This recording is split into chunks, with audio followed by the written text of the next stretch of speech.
Hello and welcome to SPMIS Academy. Today we'll analyze important newspaper articles of 21st June 2021. Please note you can download the PDF version of today's newspaper analysis by clicking the link given in the comment section. You can also download May 2021 magazine from our website spmisacademy.com. You can also join our WhatsApp group through the link given in the description section for more study materials. This is the list of the topics that we will be covering from today's newspaper. And the first article is taken from editorial segment. It is about International Yoga Day. And this topic is important from our syllabus paper 3, International Relations point of view. Here you can use International Yoga Day as an example of India's soft power. Soft power of a country is its ability to influence other countries without forcing them to do something in their favor. उसके अलावा आप योगा का जो concept यहाँ हम सीखेंगे उसका इस्तेमाल कर सकते हैं एसे राइटिंग में भी इन पेपर 1.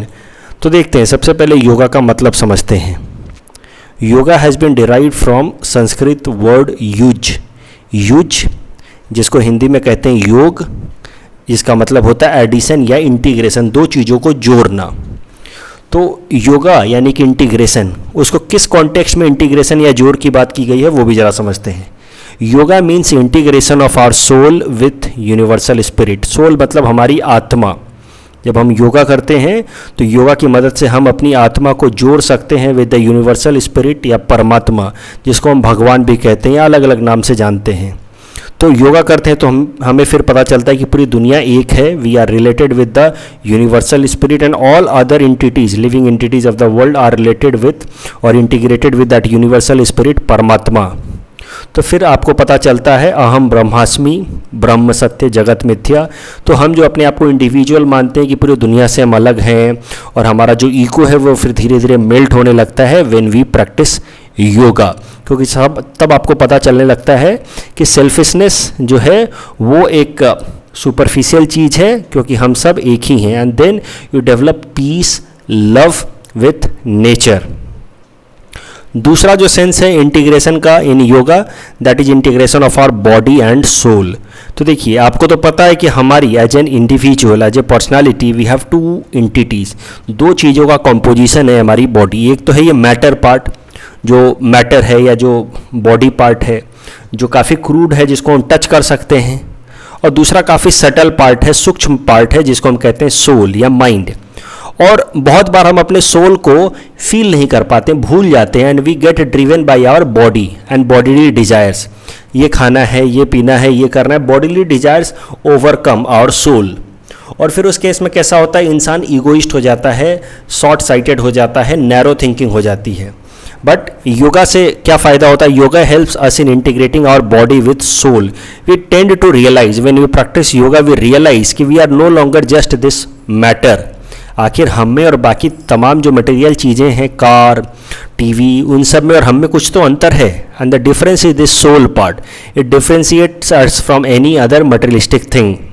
और जब हम सोल को रियलाइज़ करने लगते हैं व्हेन वी प्रैक्टिस योगा, तो धीरे धीरे फिर सोल के थ्रू हम ड्रिवन होते हैं और हमारी बॉडी जो है वो एक्सेस बॉडीली क्रेविंग्स उसमें कम होने लगती है. So that is the purpose of yoga. It integrates our soul with universal spirit यानी कि atma with paramatma. And it also helps in integration of our body with soul. और योगा जो फिलॉसफी है और इससे रिलेटेड जो प्रैक्टिकल एस्पेक्ट हैं, इस ट्रेडिशन को स्टार्ट किया था हमारे देश में महर्षि पतंजलि ने लगभग 5000 साल पहले. अगर योगा की बात की जाए, स्पेशली इस योगा की जहाँ पे integration of body and soul की बात की जाती है, तो उसमें सबसे इंपॉर्टेंट टेक्निक होता है ब्रीदिंग. जब आप ब्रीदिंग करते हैं कॉन्शियस तरीके से, जब ध्यान दे करके आप सांस लेते हैं, छोड़ते हैं, तो फिर होता क्या है कि जब आपको अपने ब्रीदिंग का एहसास होता है तो धीरे धीरे आपको रियलाइज़ होने लगता है कि मैं जो हूँ, मैं बस ये बॉडी नहीं हूँ, मेरे साथ एक इंटीग्रेटेड सोल भी है, इंटरनल सिस्टम. और फिर धीरे धीरे जो ये दूसरे तरह के इंटीग्रेशन की बात की गई, integration of body and soul, वो धीरे धीरे आपको रियलाइज़ होने लगता है. ये सांस है, अगर ये सांस ख़त्म हो जाए तो बॉडी और सोल के बीच का कनेक्शन टूट जाता है. तो बॉडी और सोल को बांध कर रखने वाला ये धागा है, ये थ्रेड है, ये सांसें हमारी. और इसीलिए सांसों की मदद से उन पे फोकस करके हम अपने सोल को रियलाइज़ कर सकते हैं. और अपने बॉडीली क्रेविंग्स को, जो हमारे फिजिकल क्रेविंग्स हैं, उनको कुछ हद तक कम किया जा सकता है। तो that's why breathing exercise is central aspect of yoga. अब करंट न्यूज है that is related to international yoga day. तो ये जो आइडिया है that we should celebrate international yoga day, that was first of all proposed by our Prime Minister Narendra Modi during his speech at United Nations General Assembly in 2014। और फिर इस proposal के बाद एक ड्राफ्ट रिजोल्यूशन रखा गया United Nation General Assembly में, जिसको दुनिया के 177 नेशंस ने सपोर्ट किया out of 193। It is in fact the highest number of cosponsors. इस रिजोल्यूशन को अभी तक highest number of cosponsors मिले हैं at United Nation General Assembly as far as any resolution is concern. इससे ज़्यादा किसी भी यूनाइटेड नेशन जनरल असेंबली में किसी भी रिजोल्यूशन को इससे ज़्यादा सपोर्ट नहीं मिला। और इसके बाद जब ये रिजोल्यूशन पास हो गया यूनाइटेड नेशन जनरल असेंबली में, उसके बाद से 21 जून को हम लोग इंटरनेशनल योगा डे मनाने लगे। आखिर 21 जून ही क्यों डेट रखा गया? तो उसके पीछे भी कारण है। इंडिया ने प्रपोज किया कि 21 जून नदर्न हेमिस्फीयर में समर सोलिसिटाइज होता है। ये बात तो आप जानते होंगे कि नदर्न हेमिस्फीयर में जो 21 जून होता है ये सबसे लंबा दिन होता है। इस दिन we have longest day and shortest night. इसको हम लोग समर सोलिसिटाइज कहते हैं। और ये हिंदू संस्कृति में या फिर ओवरऑल कई सारी और संस्कृतियों में भी इस दिन को काफ़ी ऑस्पिशियस माना जाता है, और इसी कारण से 21 जून को ही प्रपोज किया गया to be celebrated as international yoga day. International yoga day मनाने का पर्पस क्या है? ताकि पूरे दुनिया भर में योगा को लेकर के अवेयरनेस क्रिएट की जाए और इसके बेनिफिट्स के बारे में पूरे दुनिया के लोगों को बताया जाए कि अगर इसको प्रैक्टिस करेंगे तो क्या क्या फ़ायदे हो सकते हैं। अगर योगा डे के लोगो की बात की जाए तो ये है इंटरनेशनल योगा डे का लोगो। और इंटरनेशनल योगा डे का अगर आप लोगो देखें तो इसको अलग अलग एस्पेक्ट्स हैं। एक एक एस्पेक्ट को ध्यान से समझिए। ये देखिए, ये जो दो हाथ जोड़ करके दिखाया गया है, इसको that folded hand it represents union of our body with universal spirit. आत्मा और परमात्मा का यूनियन को यहाँ पे इस फोल्डेड हैंड से दिखाया गया है, या union of body and soul को यहाँ पे इस फोल्डेड हैंड से दिखाया गया है। उसके अलावा ये जो ब्राउन लीव्स हैं इट रिप्रेजेंट्स अर्थ, जबकि ये जो ग्रीन लीव्स हैं इट रिप्रेजेंट्स नेचर। उसके अलावा जो ब्लू कलर है इट रिप्रेजेंट्स वाटर, और जो ये ब्राइट कलर है इट रिप्रेजेंट्स सन। तो इनफैक्ट अलग अलग कलर्स की मदद से ये जो सिंबल लिया गया है इंटरनेशनल योगा डे का, it reflects harmony amongst different elements of our universe. जैसे आपको पता होगा, आप सुनते होंगे कि दुनिया जो है हमारी 5 एलिमेंट्स से बनी है, तो उन 5 एलिमेंट्स को यहाँ पे रिप्रेजेंट करने की कोशिश की गई है in this logo of international yoga day which represents the essence of yoga. Essence of yoga क्या है? इन सब के बीच में हार्मोनाइजेशन डेवलप करना और पीस, इंटरनल पीस और harmony amongst all elements of our universe, इनके बीच में डेवलप करना ही पर्पस है योगा का। हर चीज़ में interconnectedness. You should not feel कि आप अलग हैं। हमारे अंदर ये तमाम जो ईगोइस्ट या सेल्फिशनेस या जेलसी वाली जो फीलिंग्स आती हैं वो इसलिए आती हैं क्योंकि हमें हर बात में फीलिंग आती है कि ये मेरा है, वो बाकी लोग अलग हैं। ये मैं हूँ और ये मेरी चीज़ें हैं, मेरी बिलोंगिंग्स हैं, बाकी लोग अलग हैं। The moment you start realising that we all are one, उसी टाइम हमारे अंदर का ईगो मेल्ट हो जाएगा। और यही मेन पर्पस है योगा का। जिस दिन हमें रियलाइज हो जाएगा कि ये नेचर भी तो हम ही हैं, उस दिन हम नेचर को डिस्ट्रॉय करना बंद कर देंगे। That is the purpose of yoga. You need to sense, feel that integration across different elements of our earth. और जब एक बार ये इंटीग्रेशन महसूस हो जाएगा तो ना हम पानी को डिस्ट्रॉय करेंगे, ना नेचर को डिस्ट्रॉय करेंगे, ना अर्थ को डिस्ट्रॉय करेंगे। सो that is the essence of yoga. अब इंटरनेशनल योगा डे 2021 की बात की जाए, इस साल हम 7th इंटरनेशनल योगा डे मना रहे हैं और इस साल का थीम है योगा फॉर वेलनेस। और इस ओकेजन पे हमारे प्रधानमंत्री नरेंद्र मोदी जी ने एक ऐप रिलीज़ किया है जिसका नाम है M yoga app. Full form होगा मोबाइल योगा ऐप।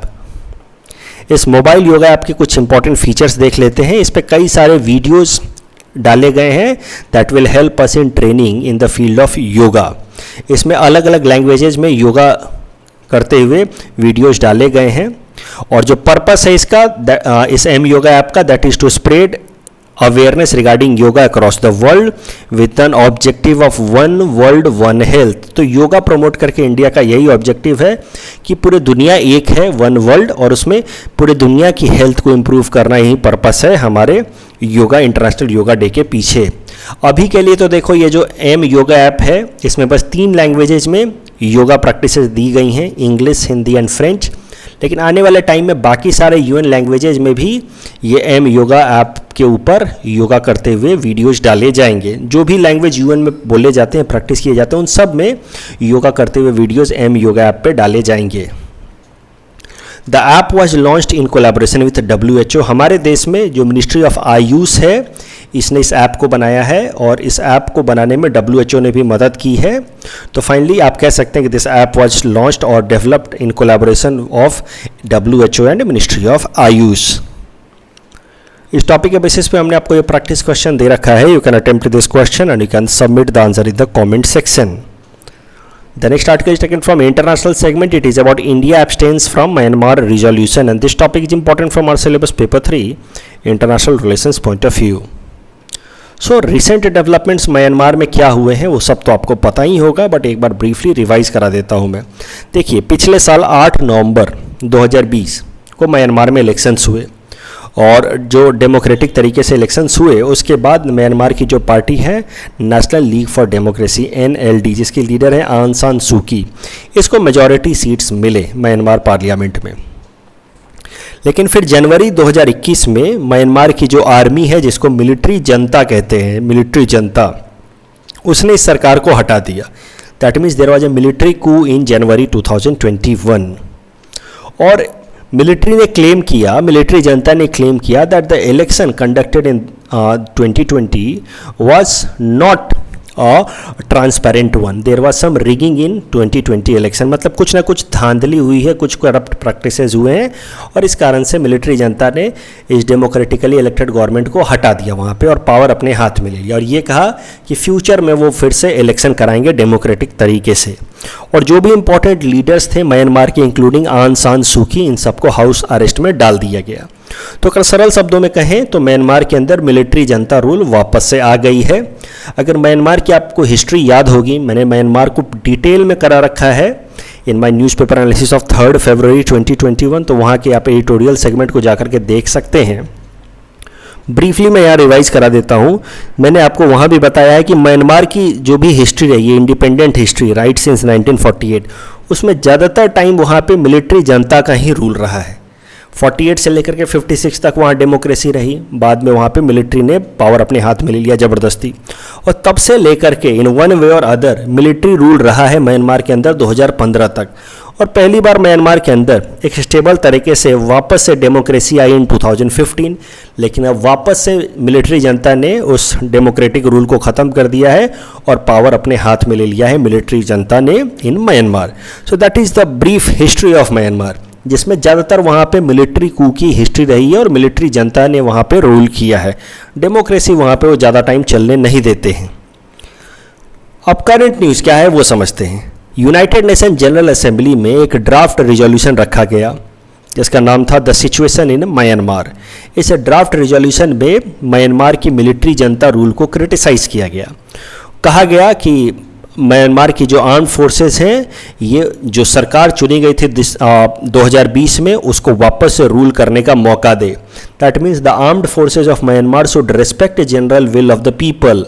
लोगों ने अपने हिसाब से सरकार चुनी थी 2020 में, उस सरकार को म्यांमार की आर्मी ने ज़बरदस्ती हटा करके डेमोक्रेसी को वीकन किया है। And that's why the army should again bring back, reinstate the democratically elected government of September 2020। और जो म्यांमार के अंदर इमरजेंसी चल रही है, उस इमरजेंसी को जल्द से जल्द आर्मी ख़त्म करे, ऐसा कहा गया इस रिजोल्यूशन में। उसके अलावा आर्मी को ये भी कहा गया कि वो ह्यूमन राइट्स को रेस्पेक्ट करे। हो क्या रहा है पिछले 3-4 महीनों से कि जब आर्मी ने ज़बरदस्ती अपने हाथ में पावर ले लिया है, तो उसके बाद लोग प्रोटेस्ट कर रहे हैं म्यांमार में against military Janata rule in support of democracy, और लोगों के खिलाफ काफ़ी ज़्यादा एट्रोसिटीज़ प्रैक्टिस कर रही है म्यांमार आर्मी। कई सारे लोग मारे भी गए हैं और इस कारण से ह्यूमन राइट्स वायलेशन के कई सारे केसेस निकल के आए हैं म्यांमार में। और इस कारण से इस रिजोल्यूशन में कहा गया है कि म्यांमार की जो आर्मी है वो ह्यूमन राइट्स को रेस्पेक्ट करे and it should ensure that there is democratic transition of Myanmar and it should also ensure opening of the democratically elected parliament 4-5 महीनों से बंद है, उसको वापस से ओपन किया जाए और जो सरकार डेमोक्रेटिकली इलेक्टेड चुनी गई है उसको वापस से लाया जाए, ऐसा इस रेजोल्यूशन में लिखा गया है। अब इंडिया का क्या स्टैंड रहा है इस रिजोल्यूशन पे वो भी समझते हैं। देखिए, जब ये resolution United Nation General Assembly में लाया गया तो इंडिया ने इसमें वोट करने से इनकार कर दिया। India abstained from this resolution brought in United Nation General Assembly. In fact 119 members ने इसके फेवर में वोट किया, 36 कंट्रीज़ ने एब्सटेन किया, उसमें से इंडिया भी एक ऐसा देश है जिसने इस रिजोल्यूशन पे एब्सटेन कर लिया, मतलब हम वोट करने ही नहीं पहुँचे। और बाकी सारे जो हमारे नेबर कंट्रीज हैं, चाहे बांग्लादेश हो, भूटान हो, चाइना हो, लाओस, नेपाल, थाईलैंड, सब ने एब्सटेन किया है। रसिया ने भी एब्सटेन किया। क्यों सब एब्सटेन कर रहे हैं? क्योंकि कोई नहीं जानता। अब ध्यान से समझिए क्यों सब एब्सटेन कर रहे हैं, क्यों लोग वोट नहीं कर रहे। क्योंकि कोई नहीं जानता कि मिलिट्री जनता रूल कितने साल यहाँ रहेगी। कोई ये भी नहीं गारंटी है कि मिलिट्री जनता रूल हट करके वापस से डेमोक्रेटिकली इलेक्टेड सरकार आ जाए आंग सान सूकी की। तो जो आसपास के पड़ोसी देश हैं, कोई भी ये रिस्क लेना नहीं चाहता है। मान लीजिए आज हमने इस रेजोल्यूशन के फेवर में वोट कर दिया तो कहीं ना कहीं मिलिट्री जनता रूल हमसे गुस्सा हो जाएगी, और अगर ये मिलिट्री जनता रूल लंबे समय तक रह गई तो उस देश के लिए नुकसान हो जाएगा। और अगर इसके अगेंस्ट वोट कर दिया तो कहीं ना कहीं अगर वापस से डेमोक्रेटिकली इलेक्टेड गवर्नमेंट आ जाती है तो उसके साथ हमारे संबंध खराब होंगे।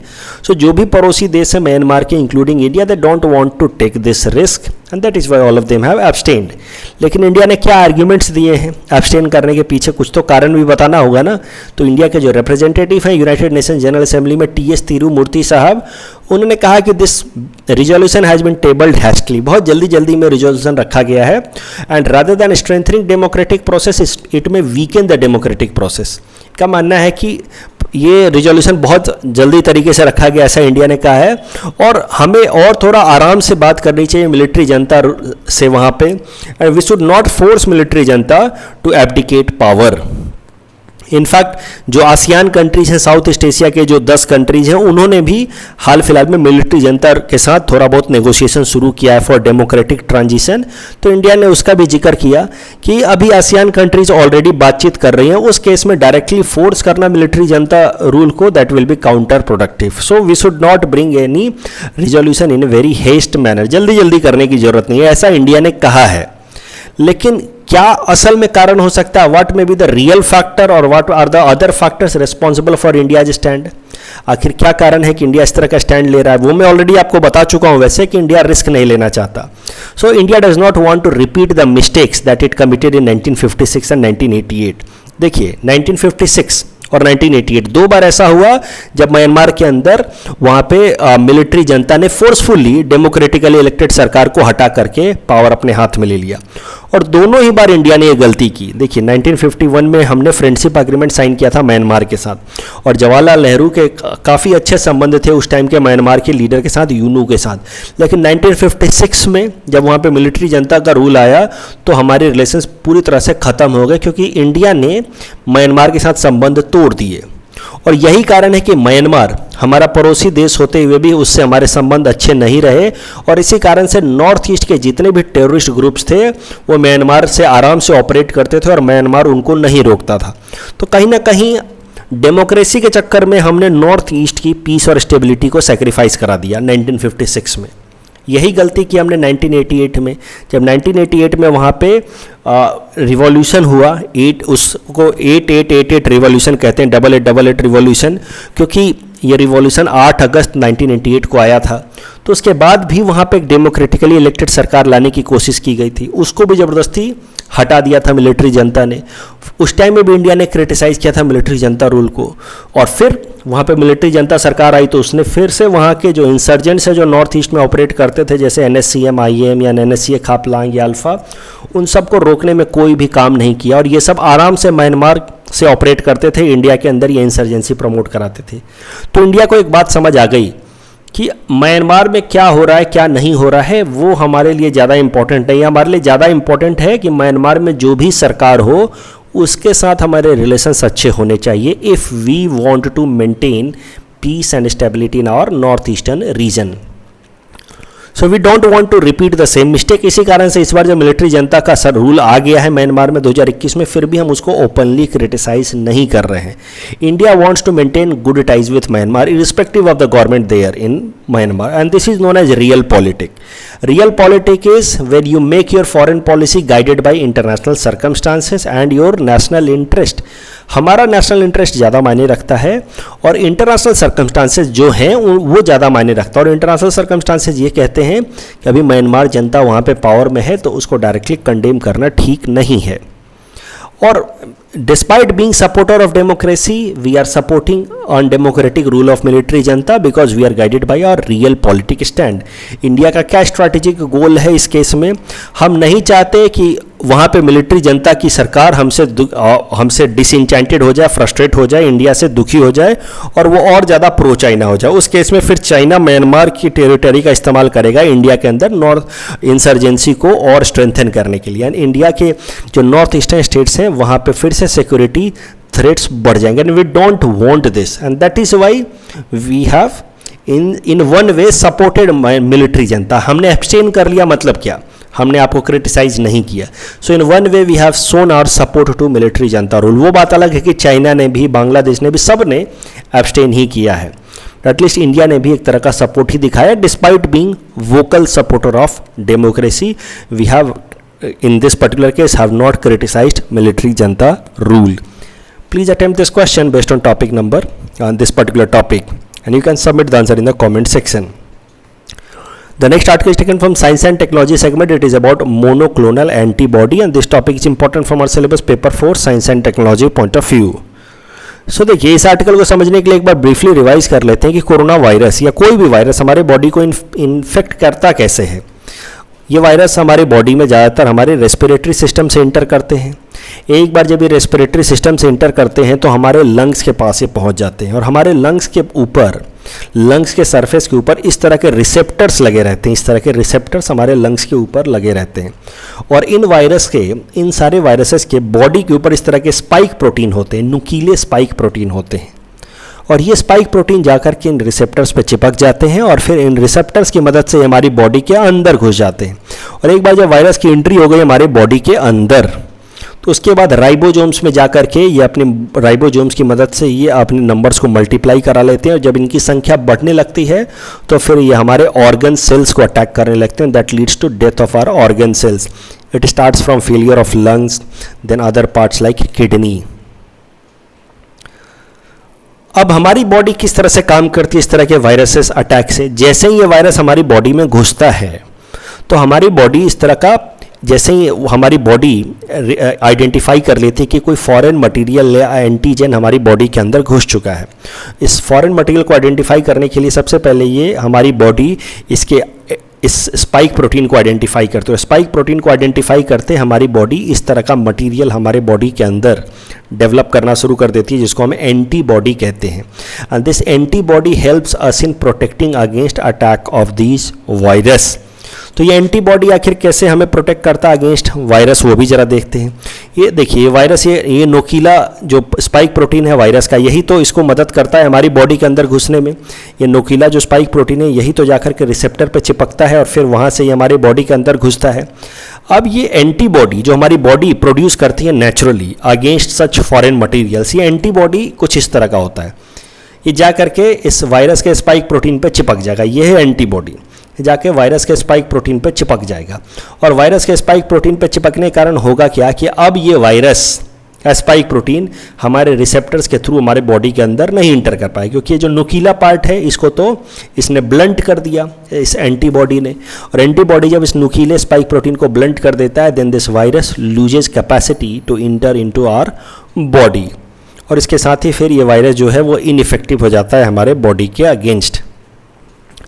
अब करंट न्यूज़ इसी से रिलेटेड है। देखिए, बहुत सारे लोगों की डेथ इसीलिए हो रही है अगेंस्ट कोरोना वायरस, क्योंकि उनका बॉडी सफिशिएंट अमाउंट में ये एंटीबॉडी नहीं बना पा रहा है। तो इसी कारण से हमें पहले वैक्सीन दिया जाता है ताकि आर्टिफिशियल तरीके से हमारे बॉडी के अंदर एंटीबॉडी बननी शुरू हो जाए।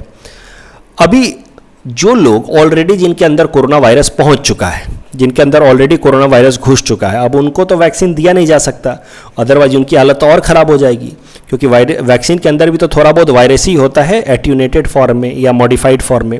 अब उनको तो वैक्सीन दिया नहीं जा सकता जिनको ऑलरेडी इन्फेक्टेड है ये कोरोना वायरस से।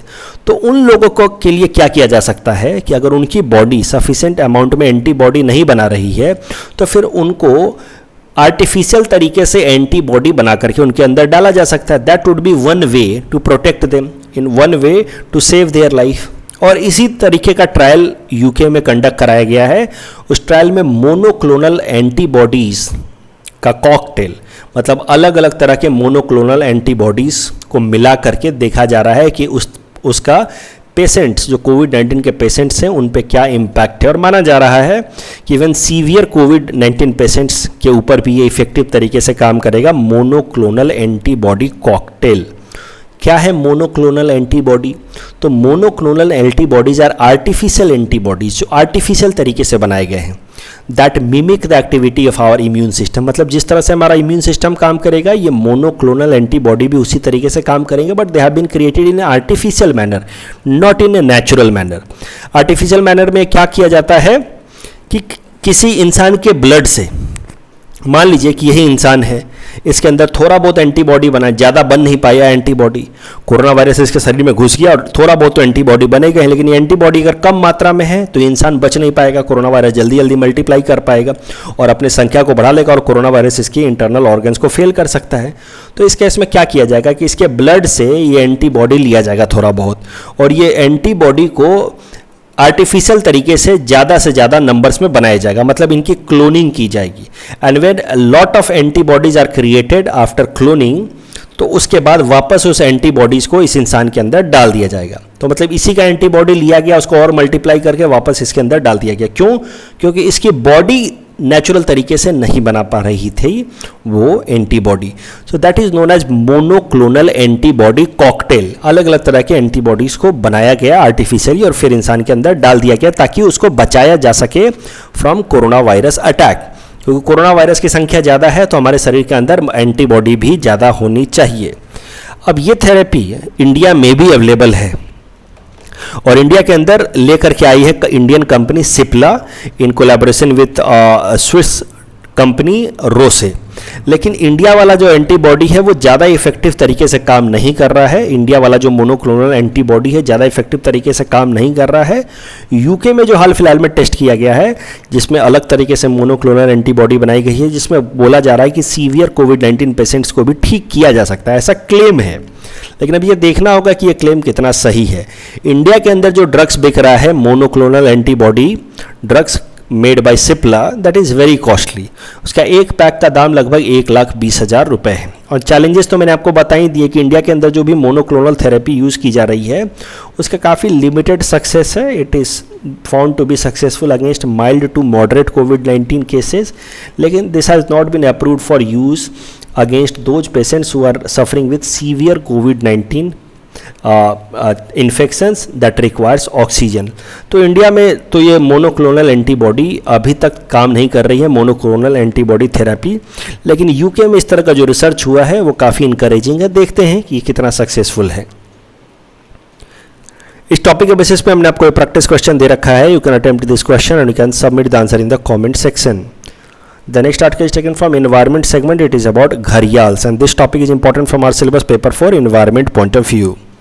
तो घड़ियाल्स देखिए, घड़ियाल्स का IUCN स्टेटस है क्रिटिकली इंडेंजर्ड और घड़ियाल्स का जिक्र इंडस वैली सिविलाइजेशन के टाइम में भी हुआ है। उनके अलग अलग जो पेंटिंग्स हैं उसमें घड़ियाल्स की भी पेंटिंग देखी गई है। तो लगभग 4000 साल पहले भी घड़ियाल्स का जिक्र है।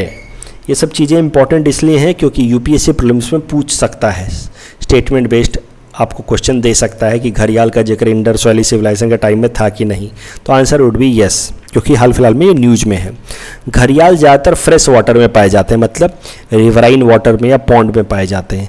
अगर अभी की बात की जाए तो घड़ियाल बस 2 ही देशों में मिलते हैं, इंडिया और नेपाल में भी, और इंडिया और नेपाल के अंदर भी they are found mostly in the tributaries of Ganga river system. तो देखो खाली घड़ियाल इसी एरिया में पाए जाते हैं। चंबल रिवर में पाया जाता है, थोड़ा बहुत नेपाल इंडिया बॉर्डर पे पाया जाता है। उसके अलावा सोन रिवर में पाया जाता है और गंगा रिवर के ट्रिब्यूटरी के अलावा ये जो घड़ियाल है, फ्रेश वाटर घड़ियाल, ये महानदी रिवर के माउथ पे भी पाया जाता है। तो ये एरिया है जहाँ घड़ियाल पाए जाते हैं। इसको घड़ियाल इसलिए बोलते हैं क्योंकि इसका घड़े जैसा इसका माउथ होता है। अब ये न्यूज़ में क्यों है? क्योंकि देखो, उड़ीसा सरकार कई सालों से कोशिश कर रही है कि अपने स्टेट के अंदर घड़ियाल की संख्या बढ़ाई जाए ताकि बायोडाइवर्सिटी रिच हो। और उस कारण से 1975 में ही उन्होंने कई सारे घड़ियाल मध्य प्रदेश से ला करके, घड़ियाल मध्य प्रदेश के चंबल वाले एरिया से ला करके अपने यहाँ लाए थे, लेकिन उनमें से कई सारे घड़ियाल उस टाइम में मर गए। फिर बाद में भी कई सारे घड़ियाल उड़ीसा सरकार ला करके अपने यहाँ पे लाती रही, लेकिन नेचुरल तरीके से घड़ियाल यहाँ पे नहीं जी पा रहे थे, उड़ीसा के अंदर नहीं जी पा रहे थे, बहुत सारे उसमें से मर जाते थे। करंट न्यूज ये है कि हाल फिलहाल में जो उड़ीसा के घड़ियाल हैं, दे हैव सोन नेचुरल हैचिंग्स, मतलब नेचुरल तरीके से अब उन्होंने वहाँ पर रिप्रोड्यूस करना शुरू कर दिया है। तो ये एक इनकरेजिंग फैक्टर है। अब माना जा रहा है कि धीरे धीरे उड़ीसा के अंदर भी घड़ियाल की संख्या बढ़ जाएगी। ये क्यों इंपॉर्टेंट है मैंने आपको बता दिया, क्योंकि ऑलरेडी 1975 से उड़ीसा सरकार कोशिश कर रही है कि वहाँ पे नेचुरल नेस्टिंग होनी शुरू हो घड़ियाल की, लेकिन अभी तक उड़ीसा के अंदर ये नेचुरल नेस्टिंग शुरू नहीं हुई है। अभी मुझे जो एक स्टेटमेंट सबसे इम्पॉर्टेंट लगा, जो मुझे लगा कि यूपीएससी प्रीलिम्स में सीधा सीधा पूछा जा सकता है, जिस कारण से मैं आर्टिकल कवर कर रहा हूँ, वो ये है कि उड़ीसा सरकार 1975 से कोशिश कर रही है कि घड़ियाल्स को वहाँ पे रखा जाए उड़ीसा के अंदर। और इसके साथ ही उड़ीसा हमारे देश का इकलौता ऐसा स्टेट है जहाँ पे तीनों तरह के रेप्टाइल्स पाए जाते हैं। तीनों तरह के रेप्टाइल्स, 3 तरह के अलग अलग तरह के रेप्टाइल जो यहाँ पाए जाते हैं। घड़ियाल्स भी पाए जा रहे हैं अब उड़ीसा के अंदर, मगरमच्छ भी पाए जाता है। जो मगरमच्छ का आईयूसीएन स्टेटस है वल्नरेबल, घड़ियाल का है क्रिटिकली इंडेंजर्ड। और उसके अलावा उड़ीसा कोस्ट पे सॉल्ट वाटर क्रोकोडाइल भी पाया जाता है। तो ये इकलौता ऐसा स्टेट है उड़ीसा जहाँ पे घड़ियाल भी पाया जाता है रिवर के अंदर, मगरमच्छ भी पाया जाता है कीचड़ वाले एरिया में, और फिर कोस्टल एरिया में सॉल्ट वाटर क्रोकोडाइल भी पाया जाता है। तो मुझे लगता है कि आपसे सीधा सीधा ऐसा स्टेटमेंट पूछ देगा, which of the following state of India has all the 3 species of reptiles, fresh water घड़ियाल, मगर and salt water crocodile. Please attempt this question and you can submit the answer in the comment section. The next article is taken from Assam segment. It is about Assam population control strategy and this topic is important from our syllabus paper 6 Assam issues point of view. तो देखिए, current news समझने से पहले थोड़ा background समझ लेते हैं। आसाम सरकार ऑलरेडी एक स्कीम ला चुकी है आसाम के अंदर पॉपुलेशन कंट्रोल करने के लिए, और उस पॉलिसी का नाम है population control and women empowerment policy of Assam. तो आसाम सरकार का मानना है कि अगर पॉपुलेशन कम होगा, बच्चे कम पैदा होंगे, तो एक वीमेन के ऊपर रिस्पॉन्सिबिलिटी कम होगी और उसकी एम्पावरमेंट अपने आप इंश्योर होगी। तो इसीलिए ये पॉलिसी लेकर के आए हैं, population control and women empowerment policy. ये पॉलिसी जो है इसी साल 2021 के जनवरी से ही एप्लीकेबल हुई है हमारे स्टेट में। इस पॉलिसी के हिसाब से any person with more than 2 children is ineligible for government jobs, election to panchayat and municipalities. तो अगर 2 से ज़्यादा बच्चे हैं तो अब, और ये इस साल से एप्लीकेबल है, यानी कि अभी से आपका तीसरे बच्चा अगर होता है तो गवर्नमेंट जॉब्स नहीं मिलेंगी, पंचायत और म्यूनिसिपैलिटी का इलेक्शन आप नहीं लड़ सकते। अब आसाम सरकार इस पॉलिसी को और आगे ले जाना चाहती है और ज़्यादा एक्सटेंड करना चाहती है, और इसी कारण से अब आसाम सरकार ने कहा है कि इस पॉलिसी के अंतर्गत जो भी गवर्नमेंट स्कीम्स हैं उसके बेनिफिट्स भी उस इंसान को नहीं मिलेंगे जिनके 2 से ज़्यादा बच्चे हैं। अभी के लिए ये जो नया प्रोविज़न है, ये गवर्नमेंट स्कीम्स के बेनिफिट्स उन लोगों को नहीं मिलेंगे जिनके 2 से ज़्यादा बच्चे हैं। ये प्रोविज़न टी गार्डन कम्युनिटी के लोगों के लिए, शेड्यूल कास्ट और शेड्यूल ट्राइब्स के लिए एप्लीकेबल नहीं होगा। हाँ, उसके अलावा असम सरकार ने यह भी क्लैरिफाई किया है कि जो सेंट्रल गवर्नमेंट स्कीम्स चला रही हैं, उसके अलावा जो बहुत ही क्रिटिकल स्कीम्स हैं उन पे ये क्राइटेरिया नहीं लगेगा। For example free admission in schools and colleges, housing under प्रधानमंत्री आवास योजना, इन सब पे ये क्राइटेरिया नहीं लगेगा कि आपके 2 से ज़्यादा बच्चे हैं तो आपको बेनिफिट्स नहीं मिलेंगे, क्योंकि वो तो सेंट्रल गवर्नमेंट चला रही है। लेकिन हाँ, फ्यूचर में अब असम सरकार, स्टेट गवर्नमेंट अगर कोई स्कीम लेकर के आ रही है तो उसमें ये 2 चाइल्ड नॉर्म अप्लाई होगा। उसमें तो ये देखा जाएगा कि अगर बेनिफिशियरी के 2 से ज़्यादा बच्चे हैं तो उनको फिर बेनिफिट्स नहीं दिए जाएंगे, अगर असम सरकार कोई स्कीम लेकर के आ रही है तो। रियायत किसको किसको है? एससीज़ को, एसटीज़ को और टी गार्डन कम्युनिटी को, और वो रियायत भी अभी के लिए है, आगे उनको भी इसमें लाया जाएगा ताकि पॉपुलेशन को कंट्रोल किया जा सके। इस पर बस सवाल एक ही उठ रहा है कि ऑलरेडी हमारे स्टेट का जो फर्टिलिटी रेट है वो 2.1 से नीचे आ चुका है, 1.9 आ चुका है, तो पॉपुलेशन तो ऑलरेडी कम हो रही है। ये क्वेश्चन रेज किया जा रहा है, लेकिन मोर और लेस ये अप्रोच काफ़ी प्रोग्रेसिव डायरेक्शन में देखा जा रहा है। आसाम के अंदर पॉपुलेशन को कंट्रोल करने में इफेक्टिव हो सकता है। In our segment, most probable prelims topics for upcoming UPSC, today we'll cover topic number 331 to 335. Topic number 331 is about Polavaram Dam. This dam is being built across Godavari River in Andhra Pradesh. It will facilitate inter-basin transfer from Godavari River to Krishna River. It was in news recently because Andhra Pradesh government recently said that it is planning to complete this Polavaram project by 2022 Kharif season. तो यहाँ पर dam बनाया जा रहा है गोदावरी में, जो इसको कनेक्ट करेगा और पानी ट्रांसफर करेगा कृष्णा रिवर के अंदर। Please attempt this question based on topic number 331. Topic number 332 is about food coalition. So taking cognizance of the catastrophic food crisis caused by COVID-19 pandemic and the urgency to tackle it, Food and Agriculture Organization of the United Nations has launched this food coalition. The alliance aims to increase resilience of agricultural food system and to ensure global food access in response to COVID-19. Please attempt this question based on topic number 332. Topic number 333 is about Isan Vikas and Isan Uday schemes. Both schemes are being implemented for welfare of students of northeastern region. Isan Vikas is being coordinated by IIT Guwahati, and under this program selected school children from northeastern states are brought in close contact with the IITs, IISCRs and National Institute of Advanced Studies during vacation period to motivate them to pursue science. While Isan Uday scholarship scheme is administered by University Grant Commission, under the scheme the scholarship is provided to economically backward students from northeastern region for pursuing general degree courses.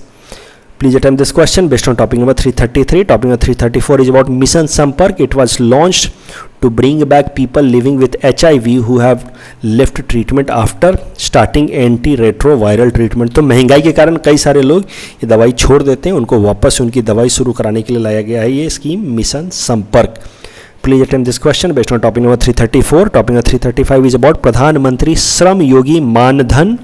It is a government scheme meant for old age protection and social security of unorganized workers. The applicants between the age group of 18 to 40 will have to make monthly contribution ranging between rupees 55 to 200 per month till they attain age of 60.